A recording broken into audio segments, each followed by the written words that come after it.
నీ కన్నీళ్లకు ఒక విలువ అంటుందా? ఎవరి ముందు నువ్వు కన్నీరు కారుస్తా ఉన్నావు? నీ బంధువుల దగ్గర కన్నీరు గారుస్తావు, నీ స్నేహితుల దగ్గర కన్నీరు గారుస్తావు, నీ పిల్లల దగ్గర కన్నీరు గారుస్తావు, నీ అన్నదమ్ముల దగ్గర కన్నీరు గారుస్తావు. ఆ కన్నీళ్లకు విలువ ఉంటుందా? విలువ ఉండదమ్మా.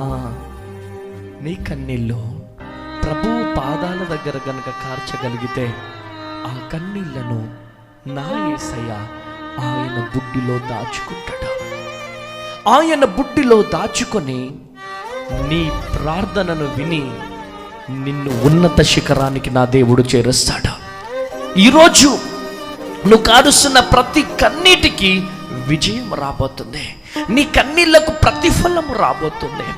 ఏడుస్తున్నావు, బాధపడుతున్నావు. ఈరోజు మనుషుల ముందు కన్నీరు గార్చడం ఆపేసి దేవుని పాదాల దగ్గర ఈరోజు నువ్వు గనక కన్నీరు గార్చగలిగితే నీ శత్రువుల ముందే నీకు నా దేవుడు బిర్యానీని సిద్ధపరచబోతున్నాడు. నీ ప్రతి కన్నీళ్లకు నా దేవుడు విజయాన్ని ఇవ్వబోతున్నాడు. కనుక నా రెండు చేతులెత్తి బ్రతిమలాడుతున్నాను, ప్రభు పాదాలు పట్టుకొని కన్నీరు కారుద్దామా?